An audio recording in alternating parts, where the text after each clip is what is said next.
आधुनिक तथागत भगवान बुद्धांनी सांगितलेला सदधम्म आणि त्या सदधम्माचा अहोरात्र प्रचार आणि प्रसार करीत असलेला भिक्खू संघ या तीनही रत्नांना सर्वप्रथम त्रिवार वंदन करते।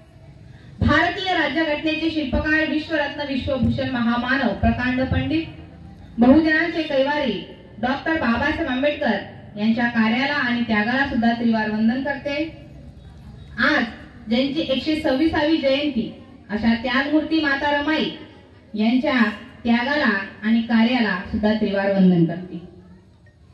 दी बुद्धिस्ट सोसायटी ऑफ इंडियाच्या राष्ट्रीय संरक्षक आदरणीय महाउपासिका मीराताई आंबेडकर यांच्या अश्वगतीने चाललेल्या धम्मकार्यात सुद्धा पंचांग प्रणाम करते। बहुजनांचे हृदय सम्राट आदरणीय ॲडव्होकेट बाळासाहेब आंबेडकर यशवंतराव आंबेडकर यांच्या कार्याला आणि त्यागाला सुद्धा त्रिवार वंदन करते। या ठिकाणी उपस्थित भारतीय बौद्ध महासभेचे जळगाव जामोद तालुक्याचे तालुकाध्यक्ष आदरणीय हातेकर साहेब वंदनाताई भगत आणि भारतीय बौद्ध महासभेची टीम, त्याचप्रमाणे पिंपळगाव काडे येथील बौद्ध उपासक उपासिका, त्याचप्रमाणे बाहेरगावून आलेले समता सैनिक दलाच्या महिला पदाधिकारी, भारतीय बौद्ध महासभेचे पदाधिकारी, उपासक उपासिका, सान बालक बालिका या सर्वांना सविनय जय भीम। आदर्श माऊल्यांनो त्या रमाईचा घ्या ग, आदर्श माऊल्यांनो त्या रमाईचा घ्या ग, ज्योती सावित्री त्या जिजाईचा घ्या ग। आदर्श माऊल्यांनो त्या रमाईचा घ्या ग, ज्योती सावित्री त्या जिजाईचा घ्या ग। जिने गर्भात वाढविला कोहिनूर भारताचा, जिने गर्भात वाढविला कोहिनूर भारताचा, आदर्श त्या भीमाईचा घ्या ग, आदर्श त्या भीमाईचा घ्या ग। या ठिकाणी माझ्या माता भगिनी मोठ्या संख्येने उपस्थित आहे, त्यामुळे मी फक्त तुम्हाला या ठिकाणी रमाईच सांगणार आहे। बाकी सर्वांनी आपल्या वक्तृत्वातून आपल्या समोर त्यांचे विचार मांडले, महापुरुषांचे विचार मांडले, परंतु स्पेशल करून या ठिकाणी मी फक्त आणि फक्त माता रमाई तुम्हा सर्वांना सांगणार आहे। त्यागमयी रमाईचा जीवन संघर्ष तुम्हा सर्वांना माहितच आहे। आपण इतिहास वाचतच असतो, कारण डॉक्टर बाबासाहेब आंबेडकर म्हणत, जो इतिहास वाचतो तोच इतिहास निर्माण करू शकतो आणि जो विसरतो तो इतिहास कदापिही निर्माण करू शकत नाही। म्हणून आपण सर्वप्रथम वाचलं पाहिजे, रमाईचा त्याग हा वाचला पाहिजे। आजच्या स्त्रिया सांगितल्याप्रमाणे पुरुषांच्या खांद्याला खांदा लावून काम करतात, ही देण फक्त त्या रमाईमुळेच आहे। कारण त्या रमाईने जर बाबासाहेबांना संसारात गुंतवून ठेवलं असतं तर या भारताचं संविधान निर्माण झालं नसतं, तुम्हा आम्हा सर्व महिलांना समानतेचा अधिकार मिळाला नसता, समानतेचा अधिकार मिळून समता न्याय स्वातंत्र्य हक्क बंधुत्व मिळाले नसते। अशी ती त्यागमूर्ती माता रमाई की जी या प्रज्ञा सूर्याच्या मागे कणखरपणे उभी राहिली आणि त्या महापुरुषाला सांगितलं की साहेब तुम्ही फक्त अभ्यास करा आणि या समाजाला नवी दिशा नवी ओळख निर्माण करून द्या, हा संसाराचा गाडा मी चालवेल, तुम्ही संसाराची चिंता मात्र कदापिही करू नका। अशी ती त्यागमूर्ती माता रमाई। लहानपणी म्हणतात ना कुणाचे आईबाप मरू नये, लहानपणी कुणाचे आईबाप मरू नये, मायेचा ओलावा टिकत नाही, ती मुले रानोमाळ होऊन जातात, त्यांची गती ही वावटळात सापडलेल्या पतंगासारखी होऊन जाते। त्यातलीच माता रमाई। मा रमा हिचा जन्म दापोली जवळ वनंद गावात झाला। आईचं नाव रुक्मिणी, वडिलांचं नाव भिकू तुत्रे। अत्यंत गरीब कुटुंब, काबाड कष्ट करायचे, शेण थापायच्या, गौऱ्या थापायच्या आणि आपला संसार रुक्मिणी चालवत होती। त्याचप्रमाणे भिकू तुत्रे हे दाभोळ जवळच्या बंदरामध्ये माशांचे टोपल्या उचलण्याचं काम करत होतं। असा त्यांचा संसार हा सुखामध्ये चाललेला होता। त्यांना 4 मुले होती, मोठी अक्का की जिचं लग्न झालेलं होतं, दुसरी रमा, तिसरी गौरा आणि चौथा शंकर। गौरा 5-6 वर्षाची होती, रमा 5-6 वर्षाची होती, गौरा तिच्यापेक्षा लहान होती आणि शंकर हा तर खूपच लहान होता की त्याला काहीही समजत नव्हतं। रुक्मिणी खूप कष्ट करायची, शेण थापायची, गवऱ्या थापायची, त्या विकायची आणि त्यावर आपला संसार चालवायची. असं करत असताना ती अचानक आजारी पडली. तिला दुखणं चालू झालं आणि तिने अंथरूणच पकडलं. आणि तिला धाय लागली की आता ती वाचणार नाही. तिला समजलं की आता आपली जाण्याची वेळ आली. म्हणून ती त्यावेळेस भिकूला बोलावते, आपल्या मुलांना जवळ घेते आणि भिकूच्या हातामध्ये हात देते आणि सांगते की मी आता तुम्हाला सोडून जाणार आहे. तुम्हीच रमा, गौरा आणि शंकर यांची आई व्हा, बाबा व्हा, तुम्हीच सर्व काही व्हा आणि आपल्या मुलांना जपा, यांची काळजी घ्या. असं म्हणत नाही तर रुक्मिणी डोळे मिटून घेते. डोळे मिटून घेते आणि या जगाचा निरोप घेते. असं होत असताना भिकू मात्र हा अर्धा मेलेल्या शरीरासारखा होऊन जातो. कारण रुक्मिणी त्याची हिंमत असते, कारण त्याला संसारामध्ये पाहायची गरज नव्हती. तो फक्त काबाड कष्ट करायचा आणि रुक्मिणी संसार चालवायची. यासाठी तो अर्धा शरीर मेल्यासारखा पडला आणि टोपल्या उचलू त्यांच्या छातीमध्ये दुखणं हे चालू असतं.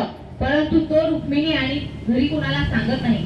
त्याला 1-2 वेळा रक्ताच्या उलट्या होतात, पण घरी काय सांगावं, घरचे काळजी करतील, पैसा नाही दवाखान्यात जाण्यासाठी, म्हणून तो ती दुखणी अंगावरच काढत असतो. आणि रुक्मिणी जाता बरोबर 15 दिवसामध्ये माशांची टोपली वाहत असताना भिकू अचानक खाली कोसळतो. तो सर्व धावतात आणि भिकू जवळ जातात आणि भिकू त्यावेळेस रमाला जवळ करतो. रमाला जवळ घेतो आणि रमाचा हात हातामध्ये घेऊन म्हणतो, रमा, पहिले तुझी आई गेली, आता माझी सुद्धा जाण्याची वेळ झाली आहे. या मुलांचा, गौरा आणि शंकरची तूच आई हो आणि तूच बाबा हो. अशा प्रकारे म्हणून भिकू सुद्धा डोळे मिटून घेतो. काय वाटलं असेल त्या कोवळ्या रमाला, 5-6 वर्षाची ती मुलगी, काय समजते 5-6 वर्षाच्या मुलीला. त्यावेळेस ती मात्र रडली नाही, कारण तिला सगळं आभाळ ठेंगणं वाटलं. काय घडत होतं, 5-6 वर्षाची होती ती, पण खूप समजदार होती. तिला काय घडत होतं हे समजत होतं. समोर किती दुःखाचा डोंगर आहे हे तिला कळत होतं. त्यानंतर ही बातमी जेव्हा मुंबईला तिचे मामा आणि काका जे गोविंदपूरकर आणि वलंकर राहत होते, ही बातमी भिकूची माहिती पडताच ते ताबडतोब वननगावी आले. त्यांनी अग्निसंस्काराचा कार्यक्रम केला आणि जेव्हा ते बसले त्यावेळेस सर्व गावकरी आणि त्यांनी असा निर्णय घेतला की आता या लहान मुलांना घेऊन आपण मुंबईला जावं. कारण या लहान मुलांचं आता या वनंत गावामध्ये कोणीही राहिलं नाही. त्यांच्या डोक्यावर जे छत होतं ते छत मात्र इथं राहिलं नाही. असं म्हणून ते दोघेही जण त्या रमाला, गौरा आणि शंकरला घेऊन मुंबईला जातात. तिच्या ज्या मैत्रिणी असतात, बालपणाच्या मैत्रिणी गोळा होतात तिला निरोप देण्यासाठी. तिला समजत नाही की आता मुंबईला जाऊन ती काय करणार, तिचं कसं होणार, काय होणार. 5-6 वर्षाच्या मुलीला काय कळतं तसं. परंतु रमा समजूतदार असल्यामुळे तिला ते सगळं कळत होतं. मनात विचार होते की आता मुंबईला गेल्यानंतर आपलं कसं होईल. ते मुंबईला येतात. काका आणि मामांच्या सोबत ते राहतात. काका, मामा, मामी, काकी हे सर्व त्यांचं संगोपन करतात, त्यांना दुरावा देत नाही. आणि बघता बघता रमा 9 वर्षाची होती. रमा 9 वर्षाची होते आणि त्या काळी मुलीचं लग्न हे 9व्या वर्षी आणि मुलाचं लग्न हे 15व्या वर्षी होत होतं. इकडे रमा नवरीसाठी सज्ज झालेली होती आणि तिकडे भिवा सुद्धा वरासाठी सज्ज झालेला होता. भीमरावासाठी सुद्धा रामजी बाबा स्थळ पाहत होते. एक मुलगी नाही तर दुसरी मुलगी नाही तर तिसरी मुलगी. असेच रामजी बाबा एकदा मुलगी शोधत असताना एका मुलीला पसंत करतात, त्यांना आवडते ती. नंतर दुसरी मुलगी बघतात तर पहिल्या मुलीची दुसऱ्या मुलीची तुलना करतात, परंतु त्यांना दुसरी मुलगी योग्य वाटते. अशा प्रकारची त्यांची तालमेल चालू असते. कारण भिवा हा अस्पृश्य समाजातील पहिला असा मुलगा असतो की जो मॅट्रिकची परीक्षा देणार असतो आणि मॅट्रिकची परीक्षा पास करणार होता हे रामजी बाबाला आणि सर्वांना माहित होतं. कारण रामजी बाबांनी भिवावर ते संस्कारच टाकलेले होते की हा मुलगा आपल्या कुळाचं नाव नक्कीच वर काढेल आणि या समाजाला एक नवी दिशा देईल. हे रामजी बाबांना पहिलेच माहित होतं, कारण रामजी बाबा सुभेदार होते. सुभेदार असताना त्यांच्या घरामध्ये हे संस्कार चांगल्या प्रमाणे होते. भिवाची आई तर लहानपणीच गेली. 5 वर्षाचा होता भिवा तेव्हाच भीमाई त्याला सोडून गेली. आत्या मीराबाईने त्याचा सांभाळ केला. आत्या मीराई त्याची आई झाली. त्याची सावत्र आई होती जिजाई, परंतु भिवा तिला पसंत करीत नव्हता. त्यानंतर अशा प्रकारचं ते कुटुंब होतं की जे सुसंस्कृत होतं. आणि बघता बघता जेव्हा रामजी बाबा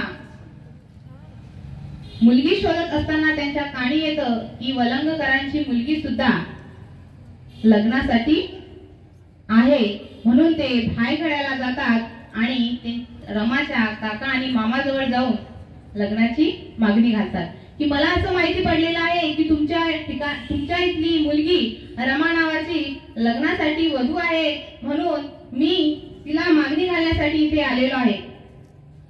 रामजी बाबा रमाला पाहतात. रमाचा तो सोज्वळ स्वभाव, चेहरा, पाहुण्यांना गेलेला तो आदर सत्कार, हे रमाईचे गुण जे लहानपणीच रुक्मिणी तिच्या अंगामध्ये टाकलेले होते, ते गुण रामजी बाबा ओळखतात आणि त्या ठिकाणी तिला पसंत करतात की माझ्या भिवासाठी हीच नवरी मुलगी म्हणून रमा आपल्या घरी येईल. असं होत नाही तर रामजी बाबा घरी जातात. मीरा आत्याला ही खुशी सांगतात. मीरा आत्याला तर अगोदरच माहिती असते, कारण रामजी बाबाच्या चेहऱ्यावर तो आनंद दिसत असतो की दादा नक्कीच आज तुला एक मुलगी पसंत पडलेली आहे आपल्या भिवासाठी. तर रामजी बाबा म्हणतात हो ताई, मी रमा नावाची मुलगी पसंत केलेली आहे. ती कुठली आहे तर ती वनंद गावची आहे. तिच्या वडिलाचं नाव आहे भिकू धुत्रे, परंतु तिला आई वडील नाही. आई वडील नाही, पोरगी आहे ती. आपल्या घरात जर आली तर आपल्या भिवाचं जीवन ती उज्ज्वल करेल. आपल्या भिवाच्या संसारामध्ये ती आळकाठी येणार नाही, त्याच्या पाठीशी ती खंबीरपणे उभी राहील, असं रामजी बाबांना मीरा त्याला सांगितलं. लग्नाची तारीख निघाली. लग्न होतं भायखळ्याच्या मच्छी मार्केटमध्ये. की त्या काळी लग्न होतं भायखळ्याच्या मच्छी मार्केटमध्ये आणि ते लग्न बाजार भरायच्या आत उरकायचं असतं, म्हणून 5 वाजता रमा आणि भीमाचं लग्न होतं आणि रमा नवरी बनून भीमाच्या घरी येते. 9 वर्षाची रमा आणि 15 वर्षाचा भीमा या दोघांचा संसाराला त्या ठिकाणी सुरुवात होते. जेव्हा ती नवरी बनून भीमाच्या घरी येते तेव्हा तिला काहीच कळत नसतं. संसारातलं तिला काहीच कळत नसतं, परंतु आत्या मीरा तिच्या पाठीशी उभी राहून तिला सर्व मदत करीत असते आणि रामजी बाबांना ती बाबा म्हणून हाक मारित असते. अशा प्रकारे रमाबाईचा संसार हा चालू होतो. रमाबाईचा संसार हा चालू होतो. त्या घरामध्ये असते लक्ष्मीबाई, आनंदराव, मुकुंद आणि त्यानंतर मीरा आत्या, रामजी बाबा आणि त्यांची सावत्र आई जिजाबाई. अशा प्रकारचा तो त्यांचा संसाराचा गाडा असतो. त्या संसारामध्ये इतके कुटुंब, इतके व्यक्ती असतात आणि 10 बाय 10 ची खोली असते की ज्या 2च खोल्या असतात. एका खोलीमध्ये संसार असतो आणि दुसऱ्या खोली जी बाबासाहेबांसाठी असते की फक्त अभ्यास करा. त्या ठिकाणी फक्त बाल विवाहाने अभ्यासच केला पाहिजे यासाठी रामजी बाबांनी 2 खोल्या केलेल्या असतात. 10 बाय 10 च्या खोलीमध्ये बाल विवाह हा घडत असतो, सूर्यासारखा प्रखर होत असतो. रमाबाई असा संसार चालवित असते आणि रामजी बाबा तिच्या पाठीमागे एक कणखर पर्वतासारखा उभा असतो. कारण जोपर्यंत रामजी बाबा असतात तोपर्यंत बाबासाहेबांच्या डोक्याला कशाचाही ताण नसतो संसारामध्ये. कारण रामजी बाबांना समजतं की माझ्या भीमाने संसारामध्ये डोकवू नये, म्हणून रामजी बाबा कष्ट करायचे आणि संसारासाठी सुद्धा पैसे द्यायचे आणि बाबासाहेबांच्या शिक्षणासाठी सुद्धा ते पैसे द्यायचे. मुलीकडून दागिने गहाण ठेवत असत. मुलीकडचे दागिने आणायचे, गहाण ठेवायचे आणि भिवासाठी पुस्तक आणायचे. एवढा मोठा त्याग त्या सुभेदार रामजीचा होता. कशासाठी? कारण लहान वयातच बालभिवाने एक प्रतिज्ञा केली होती. जेव्हा बाबासाहेब लहान होते त्यावेळेस जेव्हा ते लुगडं घेण्यासाठी मीरा आत्यासोबत गेले होते, त्यावेळेस ते जे लुगडं त्या दुकानदाराने दिलं होतं तर ते हाती न देता समोर पडलेल्या चिखलात टाकलं होतं आणि त्या चिखलातून उचलून ती त्यांना दिलं होतं। त्याच वेळेस ती परिस्थिती बालभिवाने मनामध्ये हेरली आणि घरी येऊन बाबांना प्रश्न केला की आपण सुद्धा त्यांना पैसेच देतो आणि बाकीचे लोक सुद्धा त्यांना पैसेच देतात, मग आपल्याला अशा प्रकारची वागणूक का? तर यासाठी रामजी बाबा म्हणत, यासाठी बालविवाह तुला शिकावं लागेल, तुला मोठं व्हावं लागेल, तेव्हाच तुला समजेल की हे लोक आपल्याकडे अशा कशा प्रकारे वागतात। म्हणून बालविवाहाने त्यावेळेस प्रतिज्ञा केली की बाबा मी एवढा मोठा होईल की या देशाचं, या जाती वर्ण व्यवस्थेचं मी चित्रच पालटून टाकीन, अशी बालप्रतिज्ञा बालविवाहाने लहानपणीच केली होती।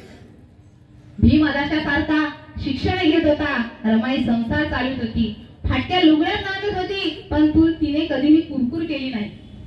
अशातच त्यांच्या पोटी यशवंत नावाचं बाळ जन्माला आलं आणि त्या घरामध्ये आनंदी वातावरण निर्माण झालं। लहानपणापासून ज्या मुलीने मरण पाहिली, सुख कधी पाहिलंच नाही, त्या मुलीच्या आयुष्यामध्ये काही क्षणासाठी सुख आलं। बाळ यशवंताचा जन्म झाला, कोणी काही नाव सांगायचे, कोणी काही नाव सांगायचे, परंतु बाबासाहेबांना आणि रमाला एकही नाव पसंत पडत नव्हतं। तर त्यावेळेस बाबासाहेबांनी यशवंत हे नाव पसंत केलं आणि रमाईला सांगितलं, तर रमाईने सुद्धा हो भरला की ठीक आहे साहेब, तुम्ही म्हणता यशवंत, तर यशवंत आपला मुलगा हा यशवंत होईल, म्हणून बाबासाहेबांनी यशवंत हे नाव ठेवलं। अशा प्रकारे दिवसामागून दिवस जात होते आणि बाबासाहेब शिक्षण घेत होते।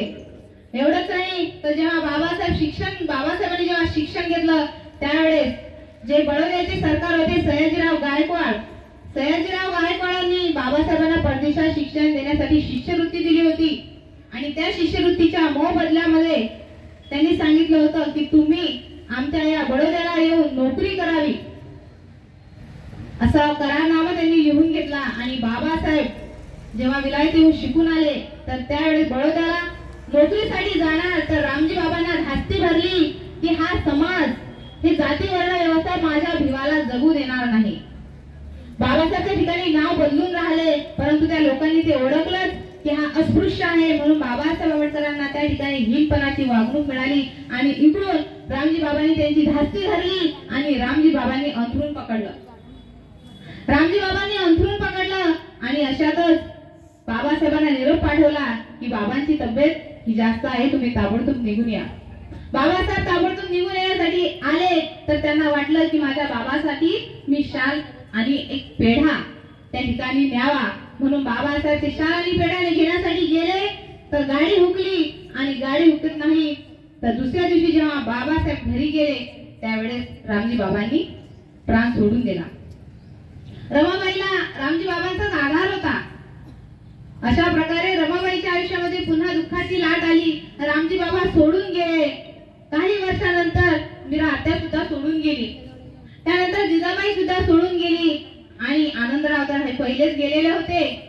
अशा प्रकारे रमाईने फक्त आयुष्यामध्ये मरणच पाहिली, दुःखच पाहिलं, पण रमाई मात्र खचली नाही। ती मोठ्या हिमतीने उभी राहिली आणि आपल्या संसाराचा गाडा ती चालवत राहिली। संसाराचा गाडा चालवत असताना रमाईने खूप हाल अपेष्टा सहन केल्या। जेव्हा ती भाकरी टाकायची, 4 भाकरी